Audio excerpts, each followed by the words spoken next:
દર્શક મિત્રો, સ્તવન કાર્યક્રમમાં હું આપ સૌનું હાર્દિક સ્વાગત કરું છું. આ કાર્યક્રમમાં આપણે બાઇબલમાંથી નિર્ગમનના પુસ્તકનો અભ્યાસ કરી રહ્યા છીએ. આપણે શીખી ગયા કે ઈશ્વરના નિયમો આપણને અસત્યનો ત્યાગ કરવા અને બીજાઓ સાથે ન્યાયી રીતે વર્તવા, જરૂરિયાતમંદોની કાળજી રાખવા અને નિષ્ઠાપૂર્વક તેમની આરાધના કરવાનું સૂચવે છે. આજે નિર્ગમન 25:1-22 આપણે જોઈશું કે ઈશ્વર મુલાકાત મંડપના નિર્માણ માટે વિગતવાર સૂચનાઓ આપવાનું શરૂ કરે છે. તેમાં પવિત્ર સ્થાન માટેની ભેટો, કરારકોશ, રોટલીની મેજ અને સોનાના દીવા વિશે શીખીશું. આ દરેક વસ્તુ ઈશ્વરની હાજરી અને ઈસુ ખ્રિસ્તના ઉદ્ધારની અદ્ભુત યોજનાને લગતા મહત્વના આત્મિક સત્યો તરફ નિર્દેશ કરે છે. આવો હવે આજના અભ્યાસમાં આગળ વધીએ.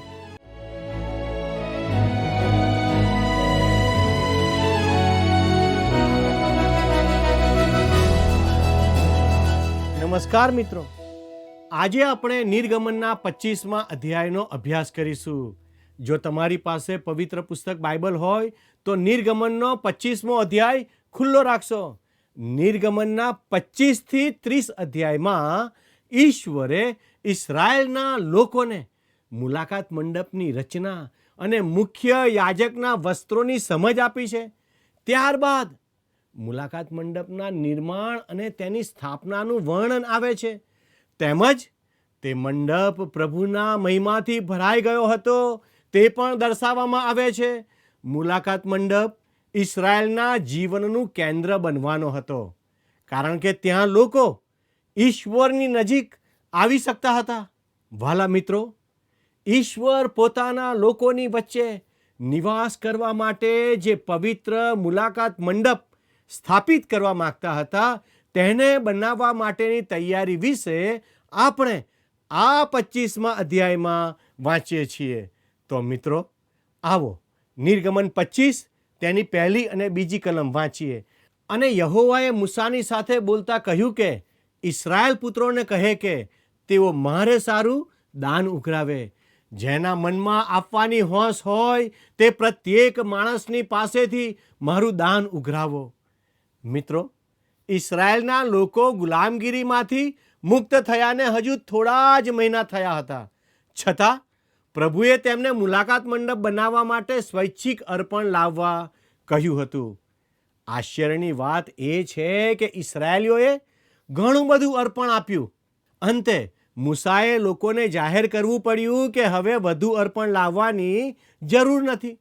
મિત્રો, આવી ઘટના બહુ ઓછી જોવા મળે છે, પરંતુ મૂસાને એવું કરવું પડ્યું. મિત્રો, કલમ 3-7 આ પ્રમાણે જણાવે છે.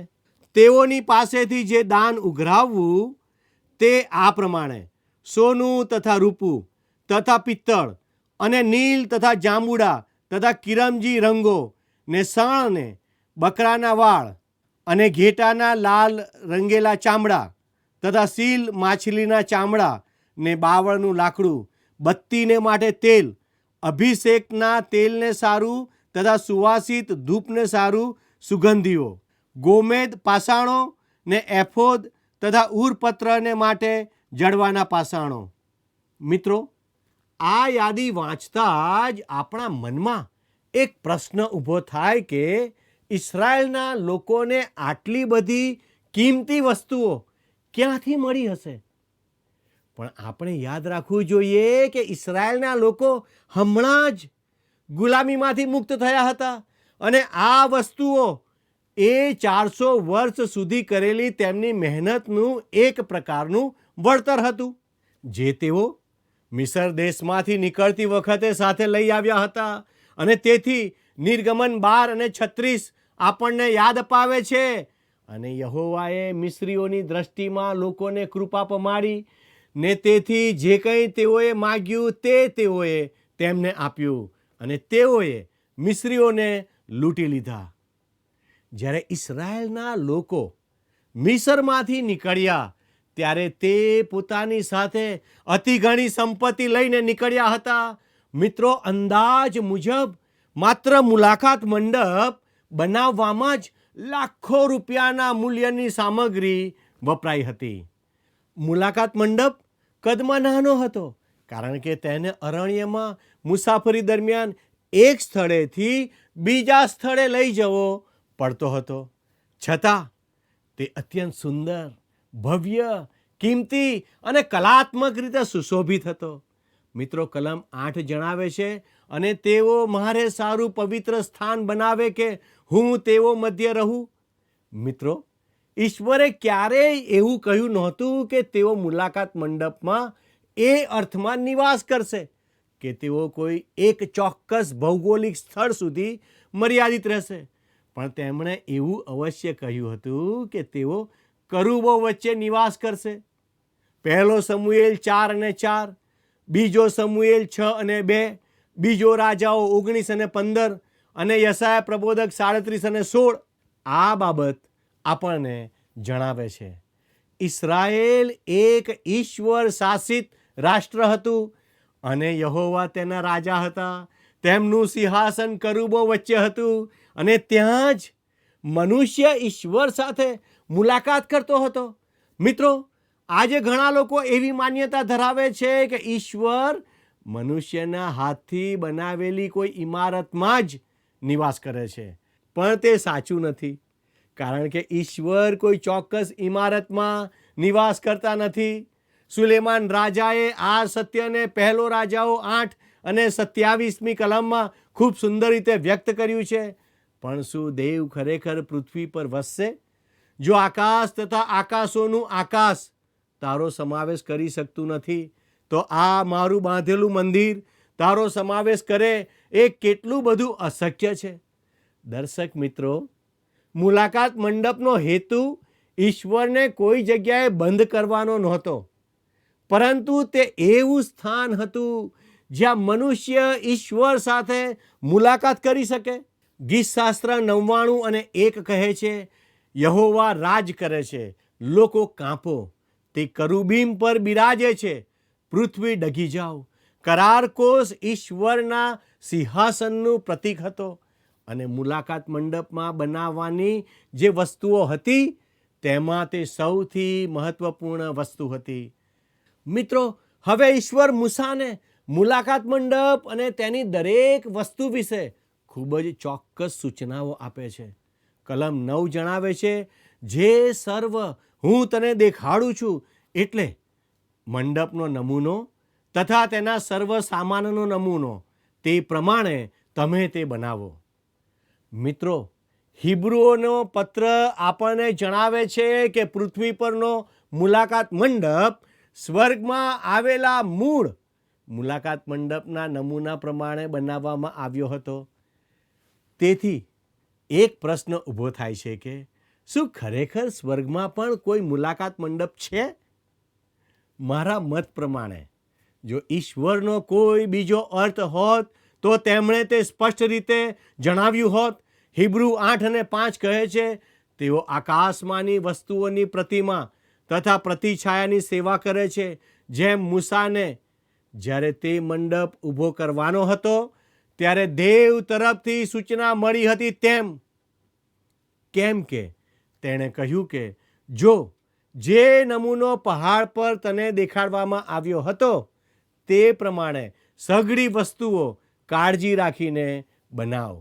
હિબ્રુ 9:23-24 જણાવે છે, આકાશી વસ્તુઓના નમૂનાના પદાર્થોને આવી રીતે શુદ્ધ કરવાની અગત્ય હતી, પણ આકાશી વસ્તુઓને તે કરતાં વધારે સારા યજ્ઞોથી શુદ્ધ કરવાની અગત્ય હતી.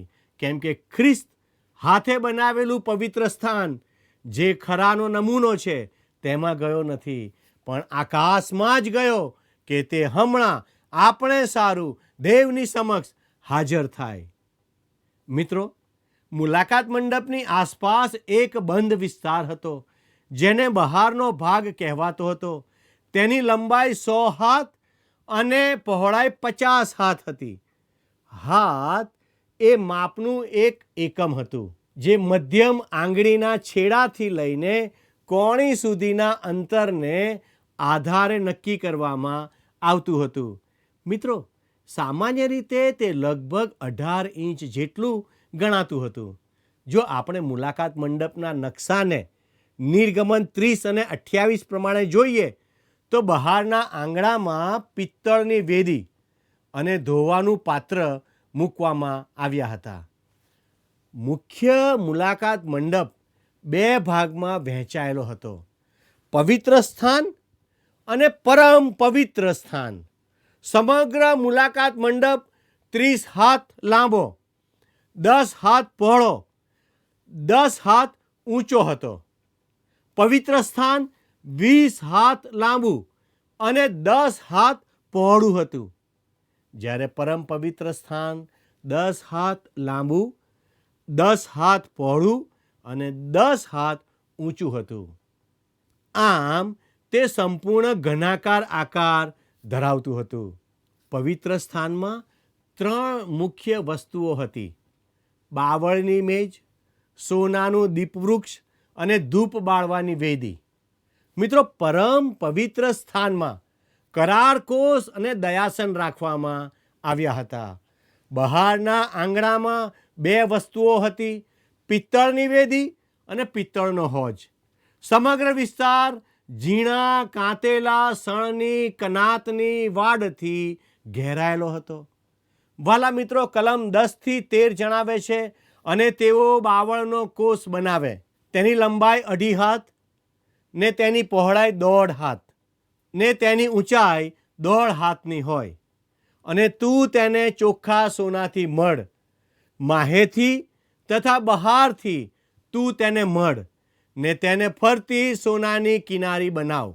અને તેને સારું તું સોનાના 4 કડા ઢાળ ને તેમને તેના 4 પાયામાં જળ, અને એક બાજુએ 2 કડા ને બીજી બાજુએ 2 કડા. એ પ્રમાણે રાખ. અને તું બાવળના દાંડા બનાવીને તેમને સોનાથી મઢ.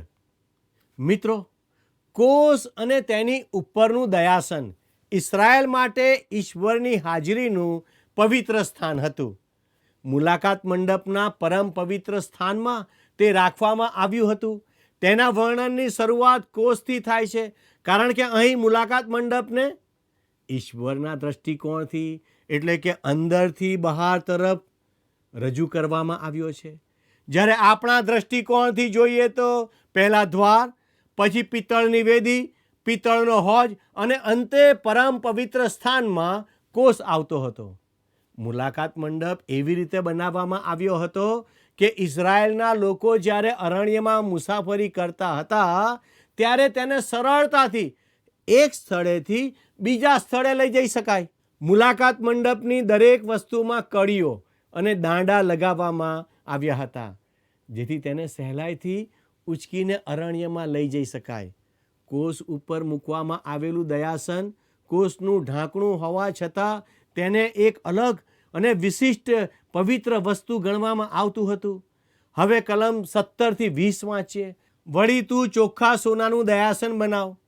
તેની લંબાઈ 2.5 હાથ ને પહોળાઈ 1.5 હાથની હોય.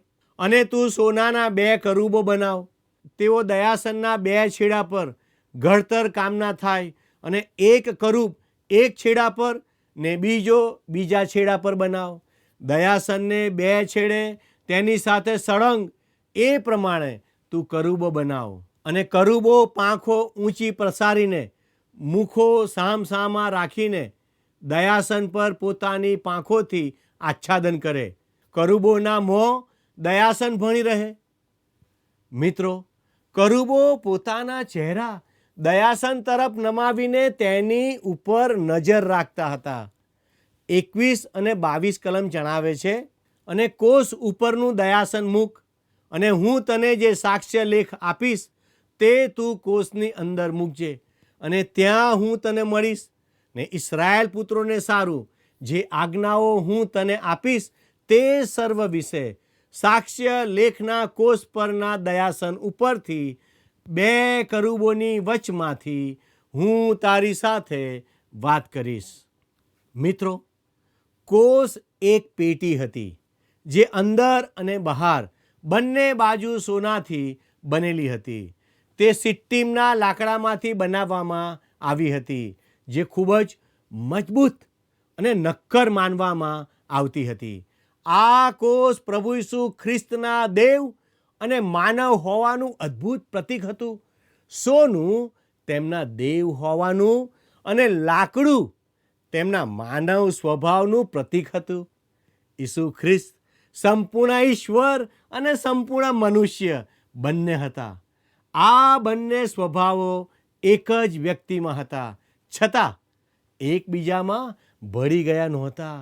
લાકડું અને સોનાથી બનેલો આ સાદો કોષ આપણને યાદ અપાવે છે કે ઈશ્વર ઘણીવાર સામાન્ય વસ્તુઓ દ્વારા અદ્ભુત આત્મિક સત્યો પ્રગટ કરે છે.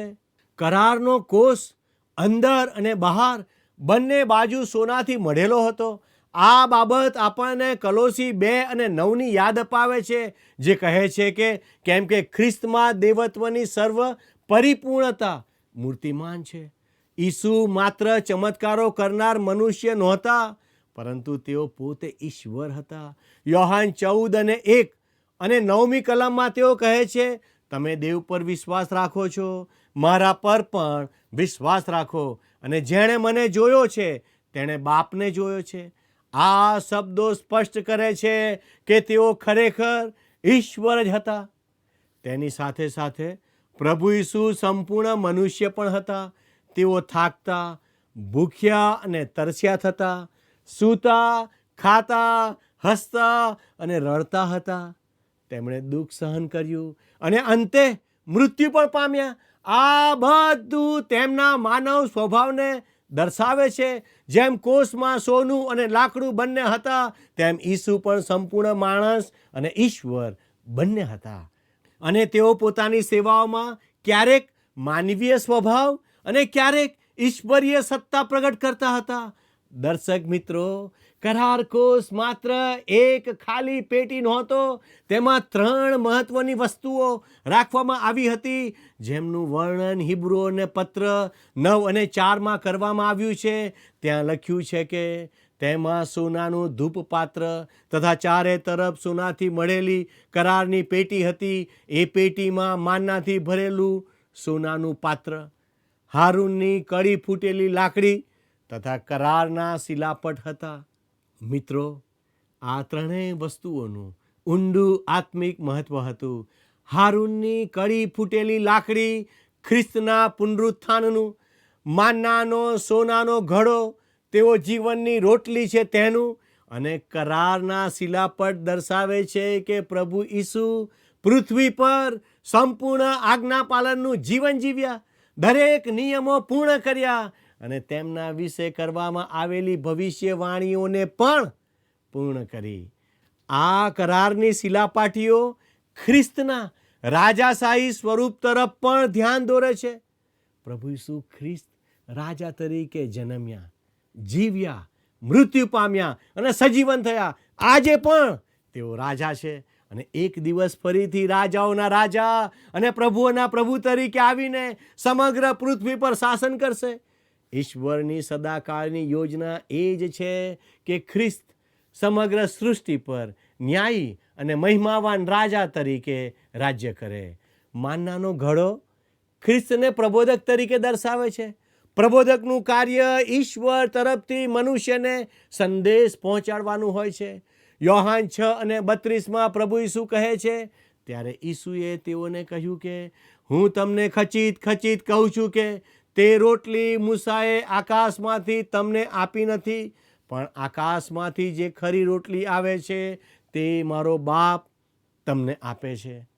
ઈસુ ખ્રિસ્ત માત્ર ઈશ્વરના સંદેશવાહક જ નહોતા, પરંતુ તેઓ સ્વયં ઈશ્વરનો જીવંત સંદેશ હતા. તેઓ શબ્દ હતા, ઈશ્વરની વાણીનું સંપૂર્ણ પ્રકટીકરણ. તેઓ આલ્ફા અને ઓમેગા એટલે કે શરૂઆત અને અંત છે. ઈશ્વરે પોતાનું હૃદય અને પોતાની ઈચ્છા સંપૂર્ણ રીતે ખ્રિસ્તમાં પ્રગટ કરી છે. તેથી ખ્રિસ્તના આગમન પછી ઈશ્વરે મનુષ્યને આપવા માટે કોઈ નવો અથવા વધારાનો સંદેશ રાખ્યો નથી, કારણ કે ખ્રિસ્ત જ ઈશ્વરનું અંતિમ અને સંપૂર્ણ પ્રકટીકરણ છે. હારૂનની કડી ફૂટેલી લાકડી ખ્રિસ્તના યાજકીય કાર્યનું પ્રતીક છે. પ્રબોધક ઈશ્વર તરફથી મનુષ્ય માટે બોલે છે, જ્યારે યાજક મનુષ્ય તરફથી ઈશ્વર સમક્ષ રજૂઆત કરે છે. ખ્રિસ્તે યાજક તરીકે પોતાને બલિદાન રૂપે અર્પણ કર્યા અને આજે સ્વર્ગમાં આપણા માટે મધ્યસ્થી કરે છે. હારૂનની કડી ફૂટેલી લાકડી તેમના પુનરુત્થાનનું પ્રતીક છે, કારણ કે જેમ સૂકી લાકડીમાં ફરી જીવન આવ્યું તેમ ખ્રિસ્ત મૃત્યુ પર વિજય પામીને સજીવન થયા. આ રીતે કરારનો કોષ પ્રભુ ઈસુ ખ્રિસ્તને પ્રબોધક, યાજક અને રાજા આ ત્રણેય સ્વરૂપમાં સુંદર રીતે રજૂ કરે છે. મિત્રો, યોહાન 1:14 કહે છે, શબ્દ સદે થઈને આપણામાં વસ્યો અને બાપના એકાકી જનિત દીકરાના મહિમા જેવો તેનો મહિમા અમે દીઠો. તે કૃપા તથા સત્યતાથી ભરપૂર હતો. દયાસન કોષનું ઢાંકણું હોવા છતાં એક વિશિષ્ટ પવિત્ર વસ્તુ હતી. તે શુદ્ધ સોનાનું બનાવવામાં આવ્યું હતું અને તેની બંને બાજુએ કરુબો હતા, જે બલિદાનના રક્ત છાંટવામાં આવતા સ્થાન તરફ જોઈ રહ્યા હતા. પ્રાયશ્ચિતના દિવસે મહાયાજક અહીં રક્ત છાંટતો હતો, તેથી તેને દયાસન કહેવાતું હતું. આ બધું પ્રભુ ઈસુ ખ્રિસ્તના કાર્યનું પ્રતીક છે, કારણ કે જેમ મહાયાજક રક્ત લઈને દયાસન પાસે આવતો હતો, તેમ ખ્રિસ્તે પોતાના બલિદાન પછી સ્વર્ગમાં પ્રવેશ કરીને આપણા માટે મધ્યસ્થીનું કાર્ય શરૂ કર્યું છે. તેમનું મૂલ્યવાન રક્ત જ આપણા પ્રાયશ્ચિત અને ઉદ્ધારનો આધાર છે. પહેલો પિત્તર 1:18 અને 19 લખ્યું છે, કેમ કે તમે જાણો છો કે તમારા પૂર્વજોથી ચાલતા આવેલા અવર્થા આચરણથી વિનાશી વસ્તુઓ વડે, એટલે રૂપા અથવા સોના વડે નહીં, પણ ખ્રિસ્ત જે નિષ્કલંક તથા નિર્દોષ હલવાન જેવો છે, તેના મૂલ્યવાન રક્તથી તમારો ઉદ્ધાર કરવામાં આવ્યો છે. મિત્રો, ખ્રિસ્તનું રક્ત પૃથ્વીની કોઈ પણ સંપત્તિ કરતાં વધારે મૂલ્યવાન છે.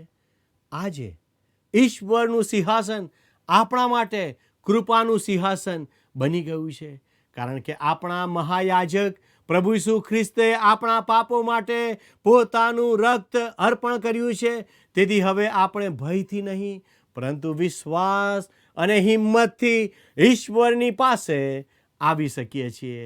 હિબ્રુ 4:14-16 આપણને યાદ અપાવે છે, તો આકાશમાં થઈને જે પાર ગયેલો છે એવો મોટો પ્રમુખ યાજક એટલે દેવનો પુત્ર ઈસુ આપણને છે. માટે આપણે જે માની લીધું છે તે દ્રઢતાથી પકડી રાખીએ, કેમ કે આપણી નિર્બળતા પર જેને દયા આવી શકે નહીં એવો નહીં, પણ સર્વ વાતે જે આપણી પેઠે પરીક્ષણ પામેલો છતાં નિષ્પાપ રહ્યો એવો આપણો પ્રમુખ યાજક છે. એ માટે દયા પામવાને તથા અગત્યને પ્રસંગે સહાયને સારું કૃપા પ્રાપ્ત કરવાને આપણે હિંમતથી કૃપાસનની પાસે આવીએ. મિત્રો, આજે આપણે સ્વર્ગમાં રહેલા આપણા મહાન યાજક પ્રભુ ઈસુ ખ્રિસ્ત દ્વારા ઈશ્વરની પાસે આવીએ છીએ.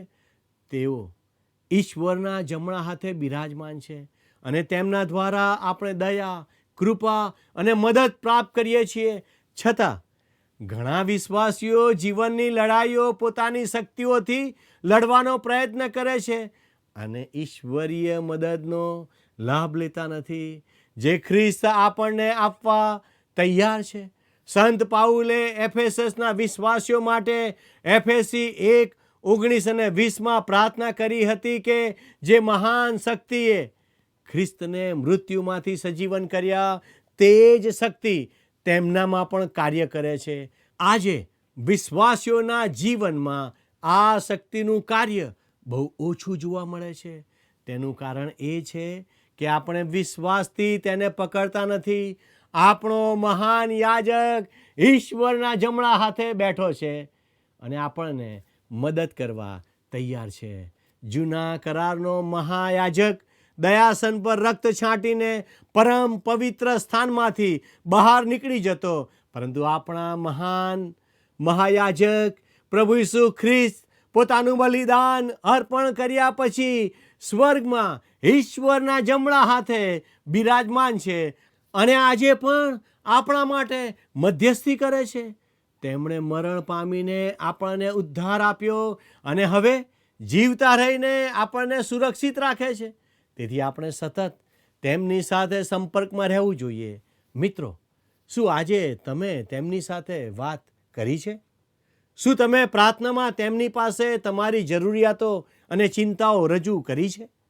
અત્યાર સુધી આપણે પરમ પવિત્ર સ્થાનમાં રહેલી 2 વસ્તુઓ એટલે કે કરારકોષ અને દયાસન વિશે વિચાર કર્યો. હવે આપણે મુલાકાત મંડપના બીજા વિભાગ એટલે કે પવિત્ર સ્થાનમાં રહેલી વસ્તુઓ વિશે વિચારીશું. મારો સમય અહીં પૂરો થાય છે, તેથી હું આપની વિદાય લઉં છું. આભાર. તારી ગાદીની છાયામાં રહેશે નિર્ભય તુજ ભાત, અમારો બચાવ પૂરતો છે, જે તારો હાથ સશક્ત. પ્રિય મિત્રો, નિર્ગમનના 25મા અધ્યાયમાંથી આજે આપણે શીખ્યા કે ઈશ્વરનો નિયમ તેમની પવિત્રતાને પ્રગટ કરે છે. કોઈ પણ વ્યક્તિ પોતાની માનવીય શક્તિથી ઈશ્વરના નિયમનું સંપૂર્ણ પાલન કરી શકતી નથી. આખરે ઈશ્વરનો નિયમ આપણને ઈસુ ખ્રિસ્ત તરફ દોરે છે. તેમણે માણસના રૂપમાં ઈશ્વરના ધોરણને સંપૂર્ણ કર્યું. તેમના પર વિશ્વાસ કરનાર દરેક વ્યક્તિને તે ઉદ્ધારની ભેટ આપે છે. મિત્રો, આજનો પ્રશ્ન છે, સોનાના દયાસનની લંબાઈ કેટલી હતી? A 2 હાથ, B 2.5 હાથ, C 1.5 હાથ, D 1 હાથ. મિત્રો, ગત પ્રશ્નનો જવાબ છે C 3. મિત્રો, આજના કાર્યક્રમ સંબંધી આપના પ્રતિભાવો અને આજના પ્રશ્નનો જવાબ મોકલવા માટે અમારો સંપર્ક નંબર છે 94 29 37 56 10 9429 37 5610. તો આપના જવાબ અવશ્ય અમને મોકલી આપશો. આભાર. શું તમને આ કાર્યક્રમ ગમ્યો? અત્યારે જ અમને મિસ કોલ કરો.